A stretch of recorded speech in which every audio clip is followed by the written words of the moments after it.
Hello, I'm Mary Gordon from Roots of Empathy, and I'm happy to speak to you today about children's play. I mean the kind of play that's unstructured, old-fashioned if you like, unplanned, no rules. Some people call it dramatic play or free play. Whatever it is, I'm talking about the kind of play where there are no rules, no adult supervision, no structure, where children are unbridled to use their imagination and creativity to construct their own reality. This is the kind of play that most supports cognitive development, that most supports emotional development, that most supports social learning.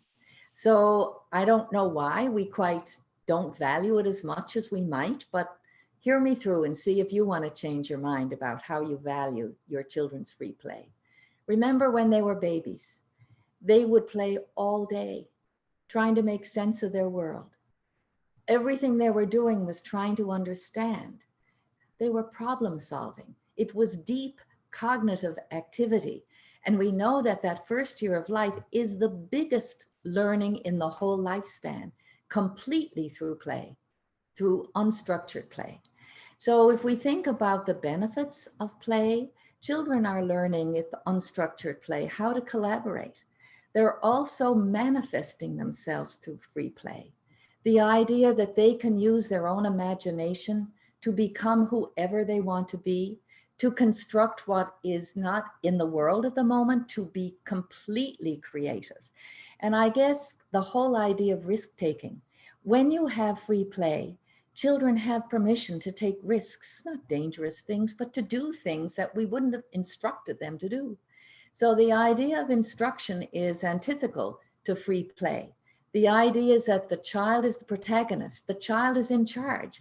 They are setting the rules. They are creating their own standards for what is safe, what can I do, what should I do. So this whole idea of letting children free, letting them play outside without wind-up toys, giving them toys which are not predetermined, where the child is the player, not the motor, not the battery, not a preconceived outcome.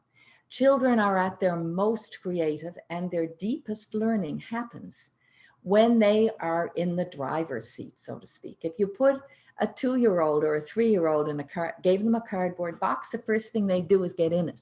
And they would decide, they'd pretend, who am I going to be?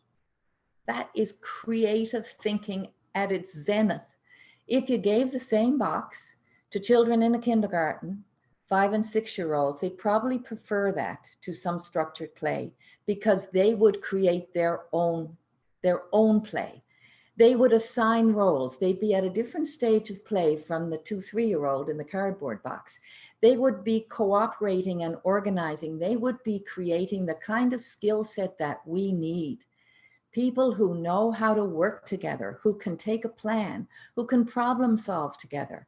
They would probably organize a train station and passengers and other things that could serve as parts of a train. So right throughout the lifespan, we have the potential to play. And unfortunately, rules very often take the place and games take the place of pure unstructured play. There is a place for all of that. But if we forget the brilliance and the creativity of free play, we might find ourselves in adulthood without the ability to find ourselves like we used to remember ourselves.